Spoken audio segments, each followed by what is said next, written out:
Bab 621, Terbang ke Sunset. Ini bukan pertama kalinya Bai Xiaochun mendengar tentang penjara iblis. Awalnya, kepala Bai Klan telah mengancam akan memasukkannya ke penjara itu, yang telah memicu keingintahuan Bai Xiaochun. Setelah itu, dia meminta Zhou Yixing untuk mendapatkan informasi tentang tempat itu, dan mengetahui bahwa lembaga pemasyarakatan iblis adalah penjara di kota hantu raksasa. Itu adalah tempat yang sangat terkenal, dengan semua jenis tahanan berbahaya terkunci di dalamnya. Mereka semua penjahat-jahat yang, karena berbagai alasan, belum dihukum mati.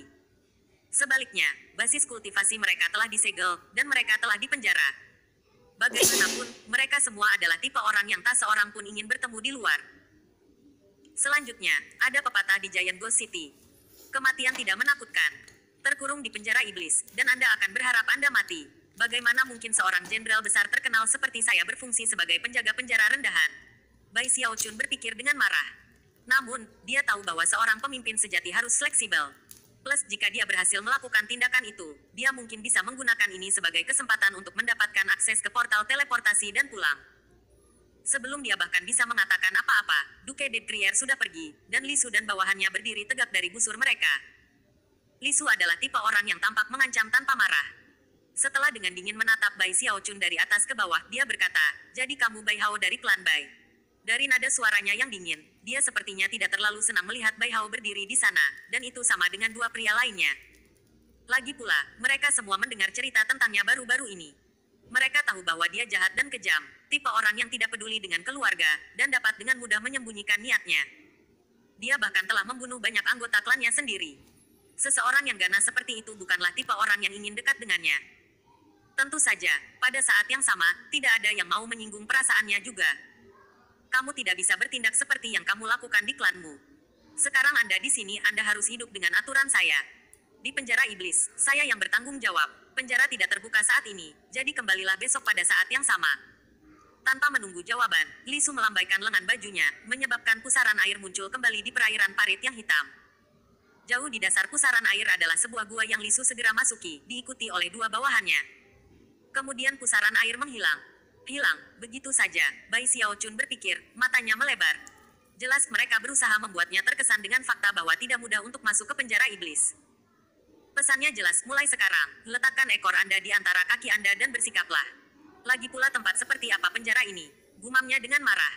Aku pasti tidak akan masuk ke sana. Bagaimanapun, dia adalah seorang jenderal besar, dan meskipun dia awalnya memaksakan diri untuk pergi bersama dengan gagasan bekerja sebagai penjaga penjara, itu berubah ketika orang mencoba mengancamnya.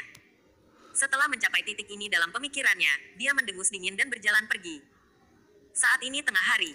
Giant Ghost City adalah tempat yang sangat besar, dan kota luar sepertinya terus-menerus. Orang-orang ada di mana-mana, termasuk pembudidaya jiwa, ahli nujum, dan bahkan banyak raksasa biadab. Ini adalah salah satu dari 5 kota besar Wildlands, tempat yang mengawasi area yang luas dan dipenuhi dengan sumber daya yang berlimpah. Hampir semua yang bisa dibayangkan tersedia untuk dibeli, dan jalan-jalannya padat dan keras kemanapun orang pergi. Kadang-kadang, patroli penjaga kota akan terbang di atas kepala. Namun, jarang melihat orang lain terbang di sekitar. Selain penjaga kota, satu-satunya orang yang diizinkan terbang adalah dewa. Masih tertusuk amarah, Bai Xiaochun berjalan berkeliling dan mencoba mencari tahu di mana portal teleportasi berada. Ternyata itu bukan rahasia, dan dia segera menuju ke arah itu. Kurasa aku harus melakukannya tanpa jiwa deva ekstra itu. Setelah saya kembali ke tembok besar, saya akan mencari tahu apa yang harus dilakukan tentang situasi ini. Petik 2. Portal teleportasi Giant Ghost City terletak di bagian utara kota, di tengah lapangan umum yang besar. Itu adalah gerbang besar yang terbuat dari cahaya yang bercahaya, dengan aliran terus-menerus dari pembudidaya jiwa, ahli nujum, dan orang-orang liar yang masuk dan keluar. Portal teleportasi Giant Ghost City terletak di bagian utara kota, di tengah lapangan umum yang besar. Itu adalah gerbang besar yang terbuat dari cahaya yang bercahaya, dengan aliran terus-menerus dari pembudidaya jiwa, ahli nujum, dan orang-orang liar yang masuk dan keluar. Pada saat Bai Xiaochun sampai di sana, itu sudah malam. Setelah mengukur tempat itu, ia memperhatikan bahwa ada penjaga kota yang bertanggung jawab atas tempat itu. Namun, Bai Xiaochun sudah melihat banyak penjaga kota, dan tidak khawatir tentang mereka. Saat dia mendekat, matanya mulai berkilau. Portal teleportasi ini mewakili tiketnya kembali ke tembok besar. Meskipun itu tidak akan membawanya langsung ke sana, dia setidaknya akan mendekati. Mengingat tingkat basis budidayanya, membuatnya kembali dari lokasi itu seharusnya tidak sulit. Jantungnya sudah berdebar kencang, namun, dia tidak bisa tidak khawatir tentang sesuatu yang telah dia pelajari saat berada di Bai Klan. Seharusnya, portal teleportasi akan memeriksa identitas Anda secara ketat sebelum mengizinkan Anda untuk menggunakannya. Sejak Zhou Yixing memberitahunya, dia mulai bertanya-tanya bagaimana prosesnya. Karena itu, dia berhenti agak jauh dari portal itu sendiri dan melihat sekeliling daerah itu lebih dekat. Hampir seketika, ekspresinya berkedip ketika dia memperhatikan bahwa setiap pembudidaya jiwa yang memasuki portal teleportasi akan tersentuh oleh riak yang berkedip. Setelah mempelajari riak-riak untuk waktu yang singkat, dia menyadari bagaimana mereka bekerja. Jelas mereka mewakili beberapa teknik magis yang menilai identitas seseorang. Dengan topengku, aku seharusnya tidak memiliki masalah, kan? Tanda tanya. Setelah beberapa ragu, dia melihat ke langit malam dan kemudian mengertakkan gigi. Sebaiknya aku mencobanya, memastikan bernafas dengan tenang. Dia berjalan menuju portal teleportasi. Tidak ada penjaga yang memperhatikannya, dan setelah membayar pajak obat jiwa yang diperlukan, ia diberikan akses. Memastikan bernafas dengan tenang, dia berjalan menuju portal teleportasi. Tidak ada penjaga yang memperhatikannya, dan setelah membayar pajak obat jiwa yang diperlukan, ia diberikan akses. Beberapa langkah pendek itu adalah kecemasan yang luar biasa. Kemudian, dia mendapati dirinya berdiri di depan cahaya yang bersinar, matanya hidup penuh harap. Ini pasti akan berhasil, dan kemudian aku akan terbang ke matahari terbenam. Sambil menarik napas, dia melangkah maju, menempatkan dia dalam kontak dengan cahaya. Namun, begitu dia melakukan kontak, jantungnya melompat ketika sebuah sensasi aneh dan berdenyut menyebar di seluruh tubuhnya. Hampir seperti beberapa robot roh sedang memeriksanya. Suara gemuruh bergema keluar dari portal teleportasi, dan fluktuasi masuk padanya, tampaknya berniat menjelajahi jiwanya. Itu adalah pencarian jiwa untuk mengkonfirmasi identitasnya. Untungnya, topengnya dengan cepat bekerja untuk menyembunyikan identitas aslinya. Namun, tingkat kekuatan yang terlibat melampaui imajinasi, dan Bai Xiaochun bisa segera tahu bahwa topeng itu hanya akan mampu bertahan selama beberapa saat di bawah pengawasan ketat. Jika dia tidak lulus tes ini dan membiarkan pencarian jiwa untuk mengkonfirmasi identitasnya, dia tidak akan bisa berteleportasi, dan juga akan terungkap sebagai penipu. Pada saat topeng itu membelinya, dia melangkah mundur, menjauh dari portal teleportasi. Ketika dia melakukannya, beberapa orang memperhatikan, dan ekspresi aneh muncul di wajah mereka. Melihat begitu banyak mata padanya, hatinya bergetar gugup. Mengangkat suaranya, dia berkata, lupakan saja. Aku tidak pergi kemana-mana. Giant Ghost City adalah tempat terbaik untuk mendapatkan nama. Petik 2. Dengan itu, dia berjalan pergi. Orang-orang terus menatapnya dengan rasa ingin tahu sampai dia melebur ke kerumunan dan menghilang. Dengan itu, dia berjalan pergi.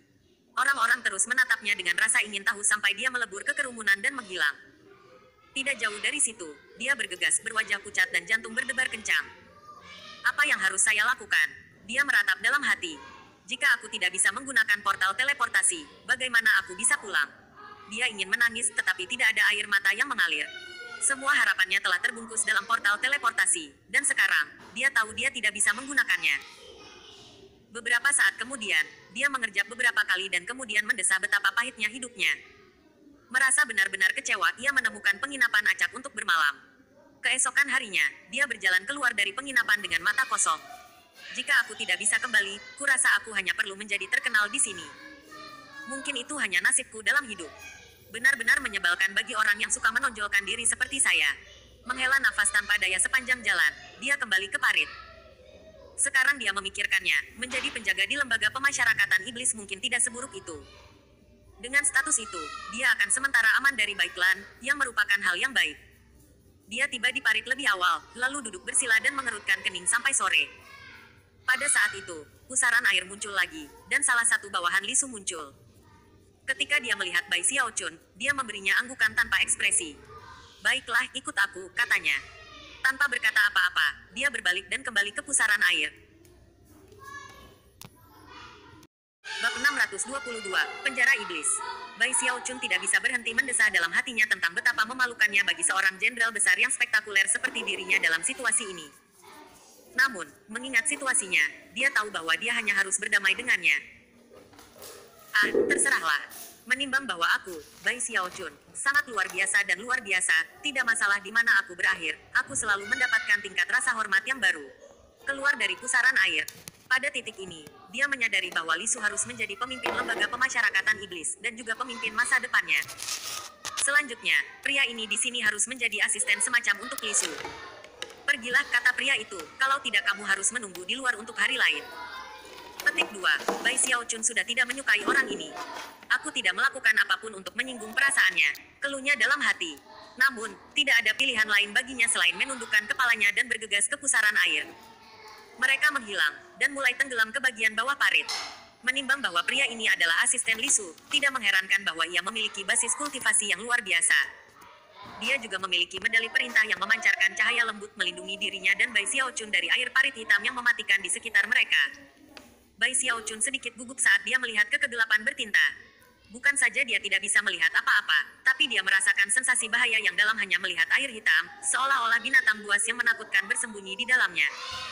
Dia terus menjaga saat mereka menusuk ke bawah. Akhirnya, dia menyadari bahwa dia bisa melihat dua titik hijau menyala di depan di air hitam. Mereka tampak berdenyut dengan aura netherworldly, dan hampir tampak seperti mata. Hanya menatap mereka menyebabkan rambutnya berdiri tegap. Namun, pria yang mengawalnya sepertinya tidak memiliki reaksi apapun, jadi Bai Xiaochun hanya mengikuti, mempertahankan kewaspadaan penuh. Saat mereka bergerak maju, dua lampu hijau tumbuh lebih besar dan lebih besar.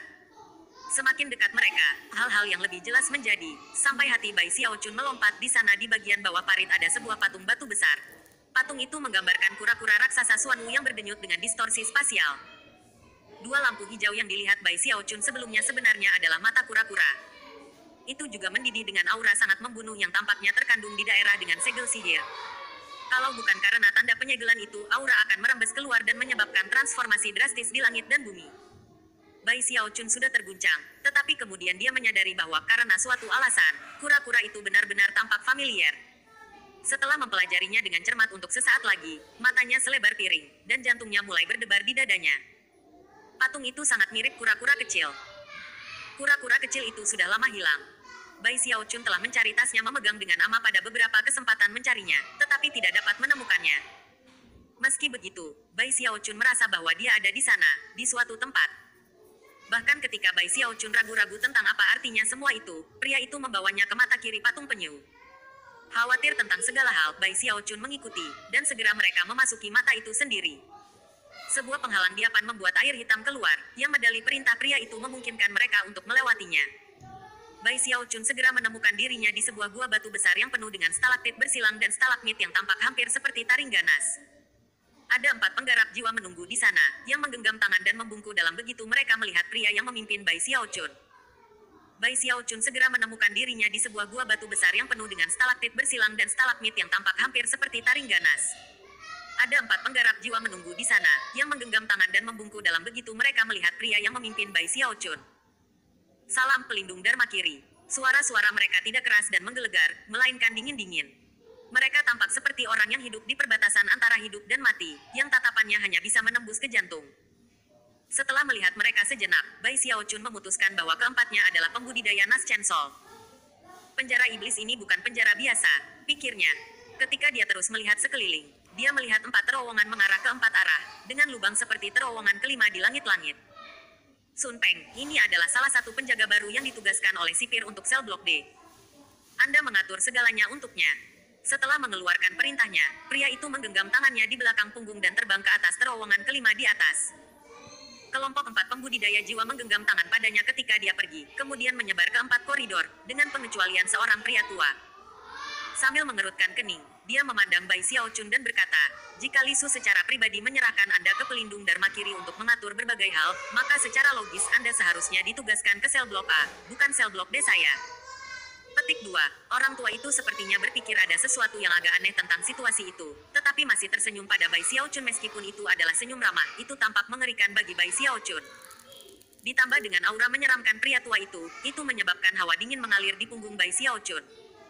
Bolehkah saya menanyakan nama Anda, rekan Daois? Pria tua itu bertanya. Bai Xiaochun berkedip beberapa kali, dan kemudian dengan hati-hati menjawab, saya Bai Hao. Petik 2. Bai Xiaochun berkedip beberapa kali, dan kemudian dengan hati-hati menjawab, saya Bai Hao. Petik 2. Bai Hao. Bai Hao. Bai. Tanda tanya. Setelah berpikir sejenak, mata pria itu melebar. Bai Hao dari klan Bai. Senang mendengar reaksi pria itu, Bai Xiaochun dengan bangga berkata, ya, itu benar. Saya tidak lain adalah Bai Hao dari klan Bai. Petik 2. Pria tua itu menarik napas. Sekarang dia mengerti mengapa Li Su menugaskan orang ini ke sel blok D. Ya, bukankah kamu kentang panas, pikirnya. Fakta bahwa Li Su menyerahkanmu kepada pelindung Dharma Kiri berarti bahwa perintah asli berasal dari tingkat yang lebih tinggi. Dan satu-satunya orang dengan status yang cukup tinggi untuk memberi perintah seperti itu adalah Duke Deadcreer. Dan satu-satunya orang yang bisa memerintahkan Duke Deadcreer berkeliling adalah Raja Surgawi itu sendiri. Baiklan memiliki karunia di kepala anak ini, tetapi Raja Surgawi mengirimnya ke sini. Orang tua itu tidak berani merenungkan masalah ini lebih dalam. Sambil mendesah, dia menyadari bahwa dia tidak mampu menyinggung pendatang baru ini. Lagi pula, menurut desas-desus ia telah mencaci maki klannya sendiri, dan bahkan bertindak lebih jauh dengan menculik ayahnya sendiri. Bukan saja dia memiliki tingkat kesabaran yang mendalam, tetapi dia juga benar-benar kejam. Selamat datang di sel blok D dari Lembaga Pemasyarakatan Setan, rekan Daois Bai Hao. Ayo, biarkan aku menunjukkanmu. Memaksa senyum ke wajahnya, dia memimpin Bai Xiaochun ke arah paling utara dari 4 terowongan. Meskipun lembaga pemasyarakatan iblis ada di dalam patung kura-kura batu, sebenarnya di dalamnya sangat besar. 5 dimensi unik ada di sini, yaitu sel blok A, Y, C, D, dan Supermax Cell Block. Blok Supermax dijalankan oleh sipir yang ditinggikan sendiri, dan merupakan inti dari lembaga pemasyarakatan iblis. Biasanya, tidak ada yang pernah masuk tanpa dipanggil. Sejauh pemblokiran lainnya, para tahanan dikurung di dalamnya tergantung pada seberapa penting atau berbahaya mereka. Para tahanan yang paling penting pergi ke sel blok A. Semua tahanan di sini adalah orang-orang yang berbahaya dan jahat, tetapi para tahanan di sel blok D hampir seperti anak-anak dibandingkan dengan yang lainnya. Setiap blok sel memiliki sekitar 100 penjaga, dengan 10 kapten dan seorang wakil kepala penjara. Saya wakil kepala penjara sel blok D. Sejauh pemblokiran lainnya, para tahanan dikurung di dalamnya tergantung pada seberapa penting atau berbahaya mereka. Para tahanan yang paling penting pergi ke sel blok A. Semua tahanan di sini adalah orang-orang yang berbahaya dan jahat, tetapi para tahanan di sel blok D hampir seperti anak-anak dibandingkan dengan yang lainnya. Setiap blok sel memiliki sekitar 100 penjaga, dengan 10 kapten dan seorang wakil kepala penjara. Saya wakil kepala penjara sel blok D. Tentu saja, sipir Lisu bertanggung jawab atas 4 wakil sipir. Sun Peng membawanya langsung ke sel blok D dan mulai menunjukkannya berkeliling. Dia sudah memutuskan bahwa sejak Bai Hao dikirim kepadanya, dan dia tidak bisa menyingkirkannya, bahwa dia mungkin juga memperlakukannya dengan baik. Lagi pula, dengan begitu banyak orang di sel blok D, memiliki penjaga ekstra di sekitar tidak akan menyakiti apapun. Tentu saja, dia tidak akan melampaui apa yang diperlukan. Akhirnya, Sun Peng membawa Bai Xiaochun ke daerah di tengah sel blok D bagian dari penjara, sebuah lapangan yang luas di tengah-tengahnya adalah sebuah pintu bercahaya. Pintu itu memancarkan tekanan kuat dan sesekali terdengar gemuruh. Sekitar 10 area yang dijelaskan Sun Peng adalah barak tempat 10 tim penjaga berada. Adapun pintu bercahaya, itu adalah pintu masuk yang sebenarnya ke blok sel. 10 barak semuanya terlihat persis sama, dibangun dari batu kapur hijau, tetapi didekorasi dengan warna-warni. Namun, mungkin karena mereka berada di tengah lembaga pemasyarakatan iblis, Bai Xiaochun menemukan mereka sangat jahat. Masih tertekan karena masalah portal teleportasi, Bai Xiaochun menghela nafas dan berpikir pada dirinya sendiri, Aku tidak percaya aku benar-benar menjadi penjaga penjara. Petik 2. Bab 623. Bab 623, menghadapi fakta. Sun Peng menugaskan Bai Xiaochun ke pasukan 9. Kemudian, seperti Duke Deadcreer dan Lisu, dia bergegas pergi. Kapten pasukan 9 tidak sering bertemu dengan wakil pengawas Sun Peng, tetapi mengingat bahwa lelaki itu adalah atasan langsungnya, ia dengan cepat menangkap petunjuk tak terucapkan yang ia berikan mengenai status Bai Xiaochun. Kapten adalah seorang pria kekar yang tampaknya berusia sekitar 40 tahun. Dia hampir segera mengenali pria muda yang adil ini sebagai pemberontak Baiklan yang baru-baru ini terkenal, dan menyadari bahwa dia perlu memberikan perhatian khusus kepadanya. Bahkan, dia mengirimkan perintah kepada para penjaga di bawah komandonya, menjelaskan siapa Bai Xiaochun. Bai Xiaochun bisa melihat bagaimana kapten dan pengawal lain dari pasukan 9 bereaksi ketika dia tersenyum memberitahu mereka namanya. Mereka mengukur dia, dan meskipun mereka tidak terlalu dingin, mereka tidak hangat dan ramah. Bai Hao telah menjadi topik pembicaraan yang populer baru-baru ini, dan karena itu, mereka semua setidaknya memiliki kesan padanya. Mereka tahu bahwa dia adalah orang jahat yang telah mencaci maki klannya, dan adalah tipe yang tidak boleh diprovokasi. Namun, setelah melihatnya secara langsung, dia tampaknya tidak cocok dengan rumor itu. Sebelum kedatangan Bai Xiaochun, pasukan 9 terdiri dari total 11 orang, 10 penjaga dan kapten. Tapi sekarang ada 12. Tidak ada wanita, hanya pria, dan semua penjaga lainnya tampak setengah baya, dengan basis budidaya di formasi inti. Fakta bahwa bahkan sekelompok penjaga berpangkat rendah seperti itu sangat kuat semakin menunjukkan betapa pentingnya lembaga pemasyarakatan iblis.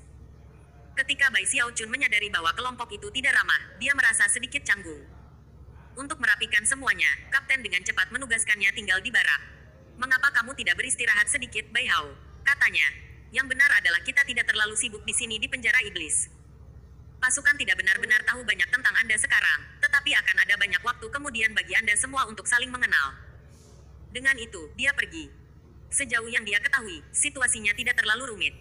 Ketika berhadapan dengan pembunuh jahat yang tidak bisa Anda singkirkan, hal terbaik adalah mencoba bergaul dengannya, tetapi jangan terlalu dekat. Seseorang hanya harus berhati-hati untuk tidak memperlakukannya terlalu dingin.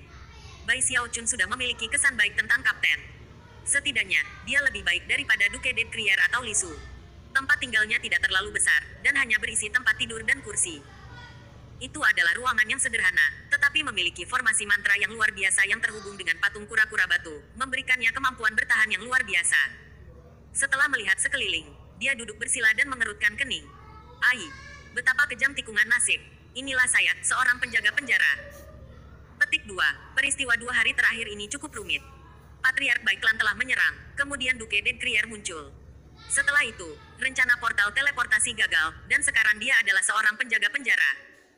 Ah, terserahlah. Jika saya seorang penjaga, saya seorang penjaga.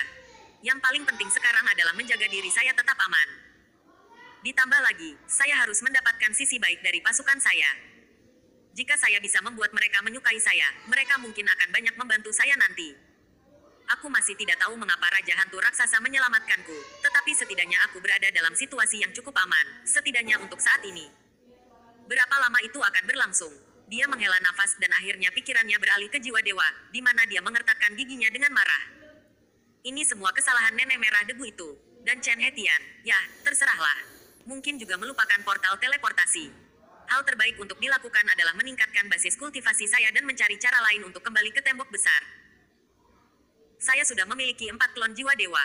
Yang harus saya lakukan sekarang adalah mendapatkan jiwa deva tipe logam, dan saya bisa melangkah ke tahap surga Daonas Chansol. Ketika semua dikatakan dan dilakukan, Bai Xiaochun merasa sangat gugup. Sepertinya dia sedang berjalan di sepanjang tepi tebing. Kesalahan langkah sekecil apapun bisa menyebabkannya jatuh petaka. Namun, tidak ada yang bisa dia lakukan mengenai situasi ini. Portal teleportasi bukanlah suatu pilihan, dan karena itu, kecuali dia menyerah pada gagasan Heaven Daonas Chansol, itu berarti dia hanya memiliki sedikit lebih dari 1000 tahun sebelum dia kehabisan umur panjang. Kemudian, mimpinya untuk hidup selamanya tidak mungkin terwujud. Namun, tidak ada yang bisa dia lakukan mengenai situasi ini.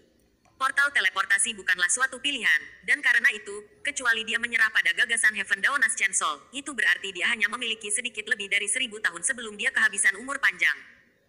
Kemudian, mimpinya untuk hidup selamanya tidak mungkin terwujud. Jika dia ingin hidup selamanya, maka dia harus berjalan di sepanjang tebing itu. Jika dia ingin pulang, dia hanya harus menggertakkan giginya dan terus berjalan. Sebenarnya, sampai saat ini dalam hidupnya, kultivasinya selalu berjalan cukup lancar. Apakah itu di Sekte Stream Rock, Sekte Penangkal Sungai, Sekte Polaritas Langit Berbintang Langit, atau Tembok Besar. Baru setelah memasuki makam di Willens itulah ia akhirnya mengalami perasaan terjebak di tempatnya, dengan bayang-bayang kematian menjulang lebih besar di belakangnya. Suatu kali aku mendapatkan roh dewa tipe logam itu. Aku tidak akan pernah mempertaruhkan nyawaku seperti ini lagi. Dia sebenarnya sangat khawatir dengan situasi itu sehingga dia hampir merasa ingin menangis.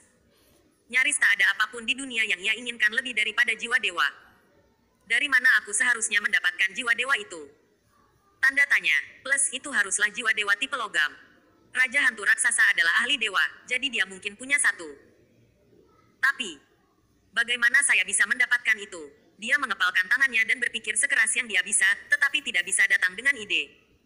Meskipun aku tahu sedikit tentang Giant Ghost City, aku jelas tidak cukup tahu. Entah itu berita tentang Dewa Deva atau detail mengapa Raja Raksasa Hantu menyelamatkanku, aku butuh informasi lebih lanjut. Mata berkedip, dia mengeluarkan slip batu giok untuk mengirim pesan ke Zhou Yixing dan Li Feng. Hal pertama yang dia katakan adalah bahwa mereka tidak perlu menunggunya di lokasi yang ditunjuk lebih lama, dan hanya bisa kembali ke Giant Ghost City. Kedua, dia meminta Li Feng untuk memberinya lebih banyak detail tentang Giant Ghost City.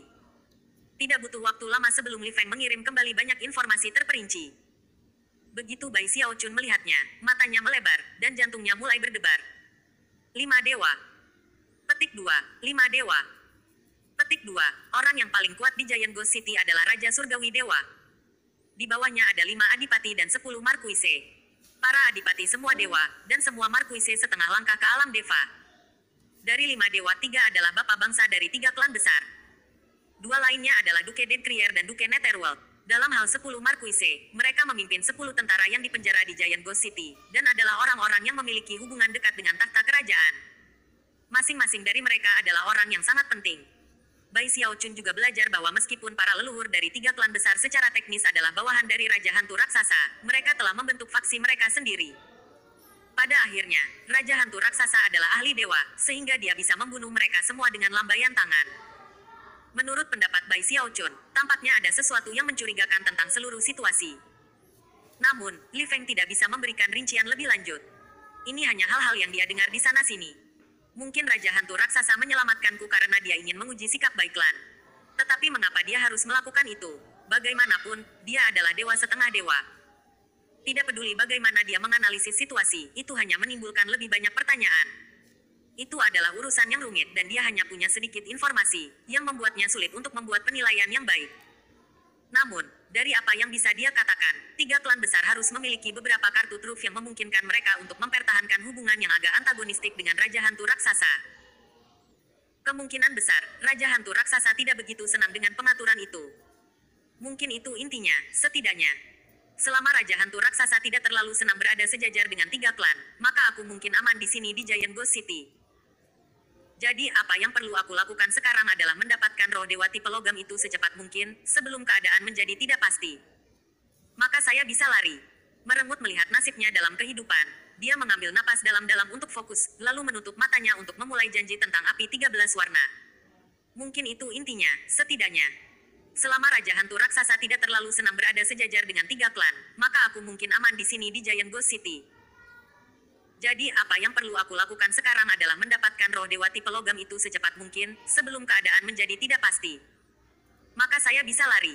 Merengut melihat nasibnya dalam kehidupan, dia mengambil napas dalam-dalam untuk fokus, lalu menutup matanya untuk memulai janji tentang api 13 warna. Formula untuk nyala 13 kali lipat sama sekali berbeda dari nyala api 12 warna.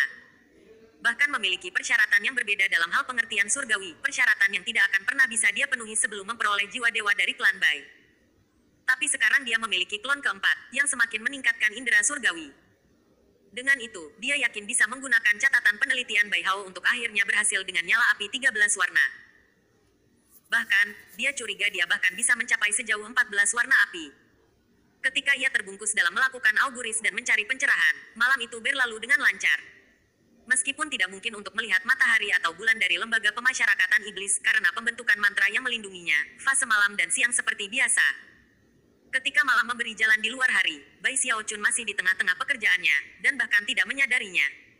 3 hari berlalu dalam sekejap mata. Selama 3 hari itu, tidak ada yang mengganggunya. Sekitar subuh pada hari keempat, ia membuka matanya ketika sebuah suara mencapai telinganya dari luar kamarnya. Bai Hao, pasukan 9 bertugas patroli hari ini. Semua orang menunggumu. Itu adalah suara kapten, dan itu terdengar sangat serius. Karena ini adalah pertama kalinya kamu melakukan patroli, ini akan menjadi kesempatan bagus bagimu untuk melihat tahanan seperti apa yang kita simpan di sel blok D.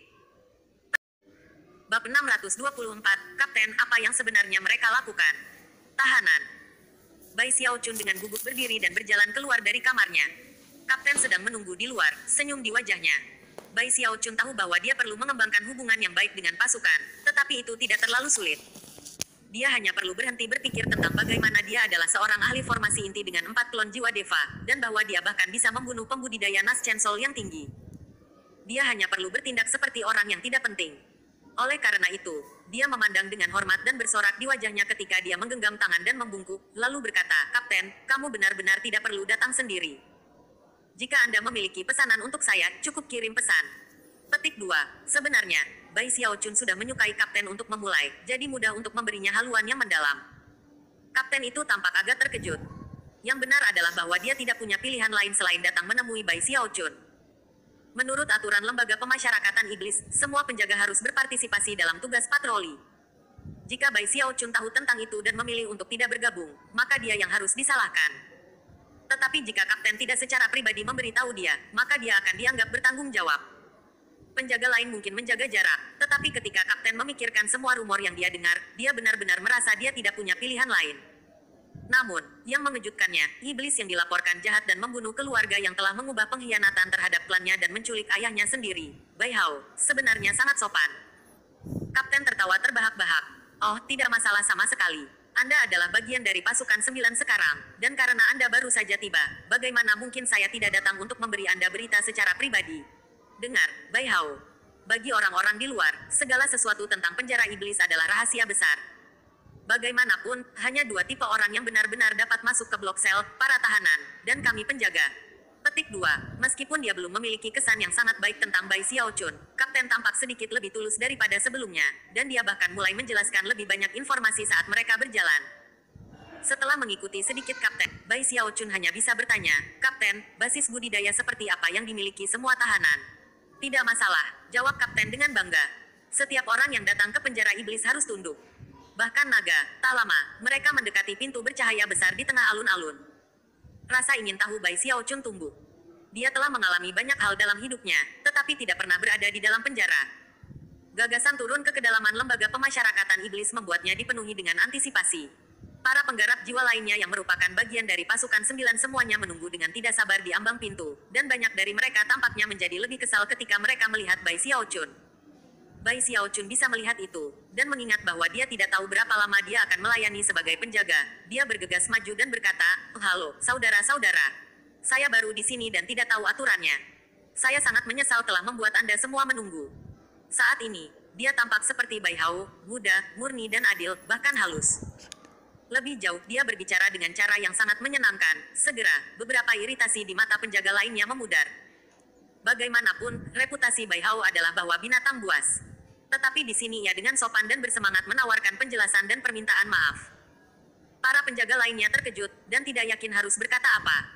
Bagaimanapun, wajah tersenyum Bai Xiaochun membuat mereka sulit untuk tetap marah. Di luar itu, cara dia bergegas maju dan memperlakukan mereka semua seperti kakak laki-laki menyebabkan perasaan aneh muncul di hati mereka. Hampir seketika, rasa dingin yang dirasakan banyak dari mereka terhadapnya mulai memudar. Satu-satunya pengecualian adalah seorang pria muda berwajah panjang yang merespons dengan mendengus dingin. Rupanya, dia memiliki posisi yang agak tinggi di skuad 9. Ketika penjaga lain melihat reaksinya, ekspresi mereka kembali menjadi dingin. Bai Xiaochun tidak terlalu senang tentang itu. Bai Xiaochun tidak terlalu senang tentang itu. "Aku tidak pernah menyinggung orang ini," pikirnya. Kapten pura-pura tidak memperhatikan apa yang terjadi. Sambil tertawa, dia berkata, "Baiklah, semua orang di sini, mari kita masuk." Sambil mengibas-ngibaskan lengan bajunya, ia menghasilkan medali perintah, yang ia rentangkan ke pintu yang bercahaya. Hampir seketika, celah terbuka di tengahnya. Kapten masuk lebih dulu, dan semua orang mengikuti, dengan Bai Xiaochun mengambil tempat terakhir. Begitu dia memasuki cahaya, perasaan seperti teleportasi menyapu dirinya. Itu seperti surga dan bumi yang menimpa dirinya, dan merupakan sensasi yang sangat tidak menyenangkan. Namun, itu hanya berlangsung sesaat sebelum menghilang. Kemudian, visi Bai Xiaochun cerah, dan dia mendapati dirinya memandang dimensi yang sangat aneh. Tidak ada langit atau tanah, hanya kekosongan hitam. Menggantung ke bawah dari kegelapan yang luas, yang tampaknya tidak pernah berakhir di atas adalah rantai yang tak terhitung jumlahnya terbuat dari tulang. Menggantung di ujung rantai tulang adalah tengkorak besar, masing-masing setinggi beberapa puluh meter. Itu adalah benda-benda yang tampak kejam yang jelas-jelas telah menggantung di sana dalam kehampaan selama puluhan ribu tahun. Mereka tampaknya diatur dalam semacam pola, hampir seolah-olah membentuk suatu formasi mantra yang sangat besar dan padat. Tentu saja, tidak ada dari mereka yang berada terlalu dekat dengan yang lain. Tentu saja, tidak ada dari mereka yang berada terlalu dekat dengan yang lain. Tengkorak itu adalah sel penjara. Dari segi warna, mereka tidak putih. Bahkan, mereka tampaknya terus berkedip dengan warna acak, hampir seolah-olah ada beberapa jenis sihir yang bekerja di dalam mereka. Selain itu, adalah mungkin untuk mendengar jeritan pahit yang sesekali datang dari dalam. Jeritan itu datang dari para tahanan. Para tahanan di tengkorak semua mengenakan pakaian compang camping, dan beberapa dari mereka bahkan telanjang. Ada pria dan wanita, dan bahkan raksasa biadab sesekali, terpaksa menyusut dalam ukuran agar muat di kandang tengkorak. Beberapa di antaranya adalah penggarap jiwa, dan ada juga ahli nujum yang hadir. Mereka semua kurus dan kurus, namun masing-masing meledak dengan aura pembunuh dan suasana brutal. Selain tahanan di kandang tengkorak, ada juga pembudidaya jiwa berkeliaran di jubah abu-abu, tangan dan kaki mereka dibelenggu. Mereka juga tahanan, tetapi tidak cukup berbahaya untuk disimpan di dalam kandang, dan bebas berkeliaran di sel. Beberapa tahanan adalah perempuan, dan banyak dari mereka sangat cantik. Ketika tahanan pembangun jiwa berjubah abu-abu melihat penjaga pasukan 9, mereka bergegas, gemetar, untuk bersujud.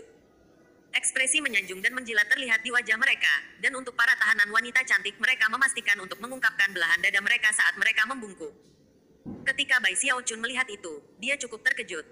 Pada titik ini, Kapten berteriak, "Baiklah, kita akan berpatroli selama 3 hari.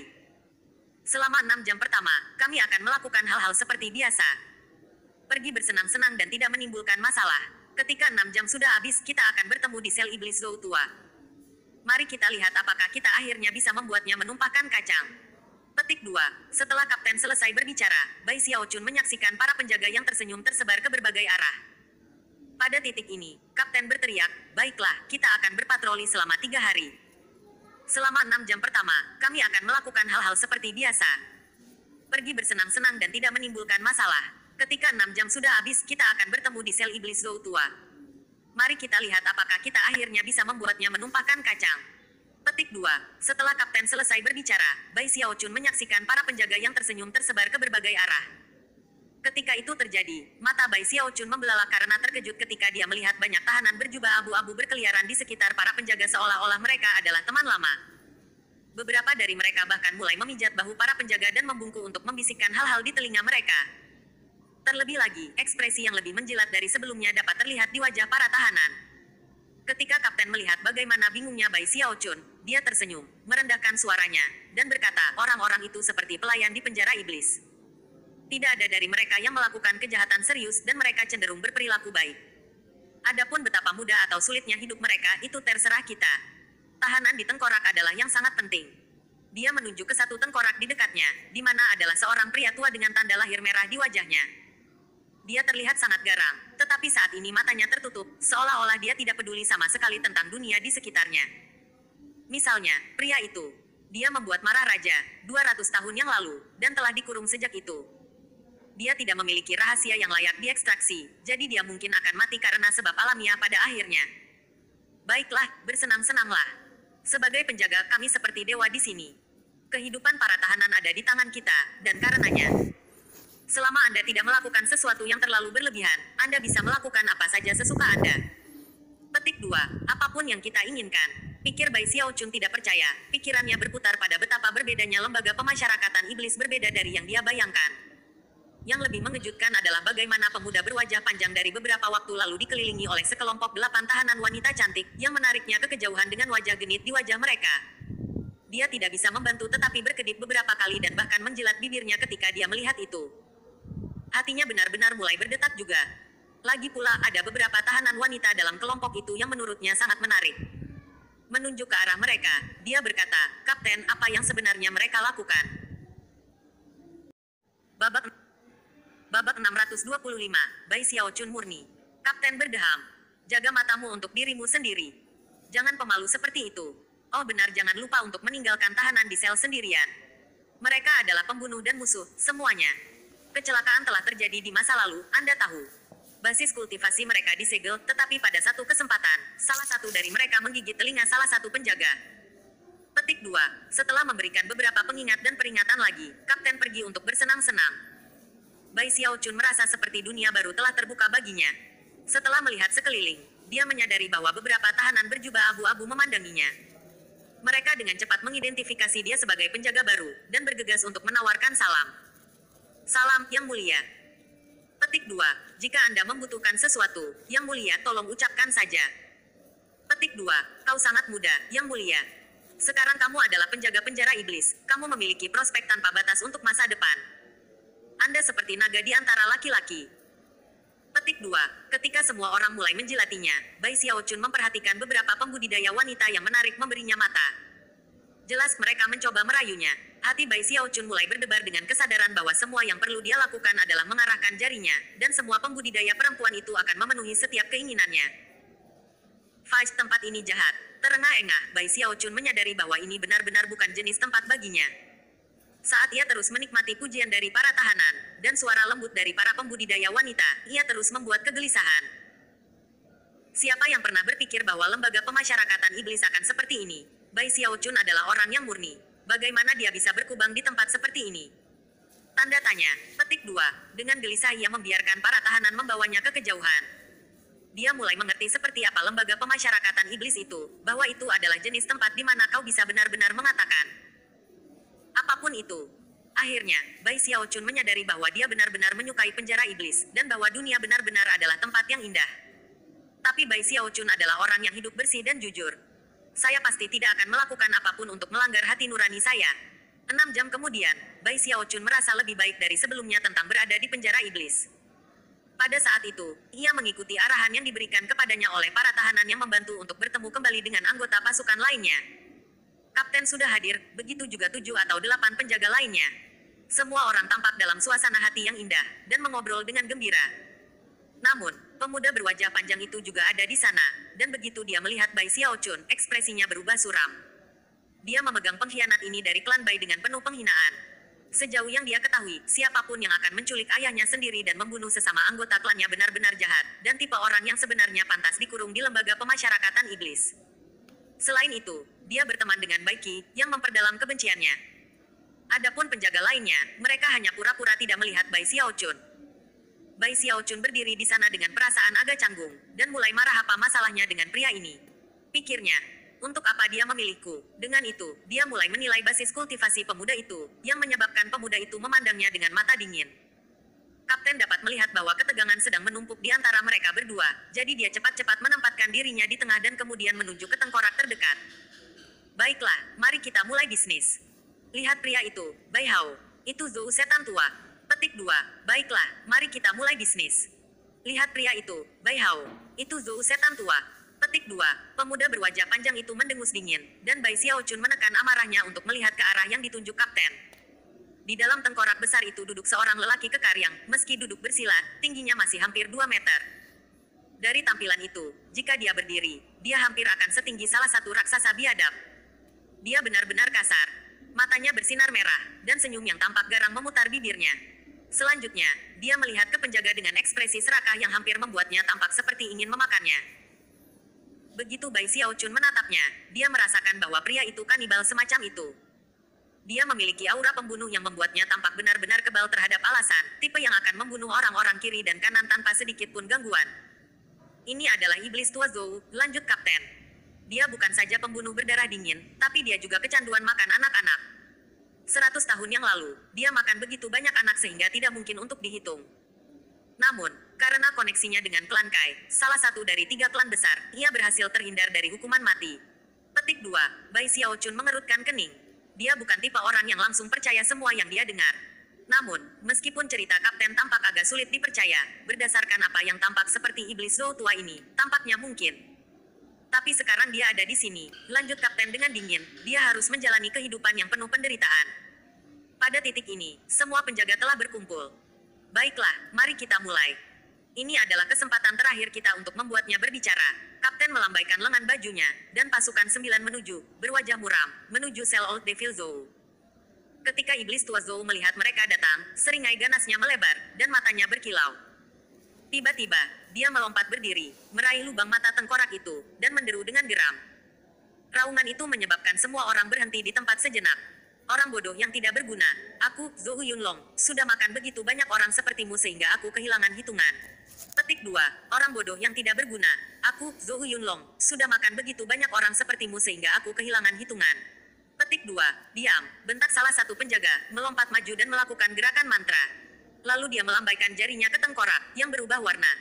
Pada saat yang sama, kerlip petir bisa terlihat di dalam, menyebabkan iblis tua Zou gemetar, dan kemudian menjerit kesakitan. Para penjaga pasukan 9, terlihat sangat galak dan berbahaya, pergi menggunakan semua trik yang bisa mereka pikirkan. Beritahu kami di mana harta itu berada, katakan saja dan kami tidak akan menyiksamu. Tetapi jika Anda tidak berbicara, maka jangan salahkan kami untuk apa yang terjadi. Senior Zou tidak perlu seperti ini. Sekarang kamu di sini, kamu tidak akan keluar. Tidak ada aset Anda di luar yang akan bermanfaat bagi Anda. Mengapa tidak mengungkapkan kebenaran saja? Maka hal-hal akan mudah bagi Anda. Bahkan, kehidupan di dalam sebenarnya bisa sangat baik untuk Anda. Petik 2. Beberapa dari mereka mengancam, beberapa dari mereka dibujuk. Setiap metode yang mungkin ditarik keluar untuk mencoba membuatnya mengungkapkan lokasi harta apapun yang mereka bicarakan. Namun, tidak peduli apa yang mereka lakukan, dan tidak peduli bagaimana iblis tua Zou menjerit, senyum ganas itu tidak pernah meninggalkan wajahnya. Dan pada kenyataannya, itu hanya tumbuh lebih ganas. Akhirnya, pemuda berwajah panjang berjalan maju. Tertawa dingin, dia berkata, tidak akan bicara, ya, baiklah, aku akan memaksakannya keluar darimu. Petik 2. Begitu pemuda itu berjalan maju, para penjaga lainnya mulai merasa bersemangat. Zhao Feng adalah inkuisitor pasukan 9. Jika Anda tidak berbicara, maka dia akan membuka mulut Anda. Petik 1. Betul, 8 regu lainnya mungkin tidak berhasil, tetapi Zhao Feng bisa. Bahkan mata sang kapten bersinar dengan antisipasi. Adapun Bai Xiaochun, dia hanya menonton apa yang terjadi. Meskipun dia tidak yakin apa itu inkuisitor, dia merasa bahwa pemuda berwajah panjang itu harus memiliki kedudukan yang lebih tinggi daripada yang lainnya. Kedengarannya seperti inkuisitor adalah gelar atau semacamnya. Betul, 8 regu lainnya mungkin tidak berhasil, tetapi Zhao Feng bisa. Petik 2. Bahkan mata sang kapten bersinar dengan antisipasi. Adapun Bai Xiaochun, dia hanya menonton apa yang terjadi.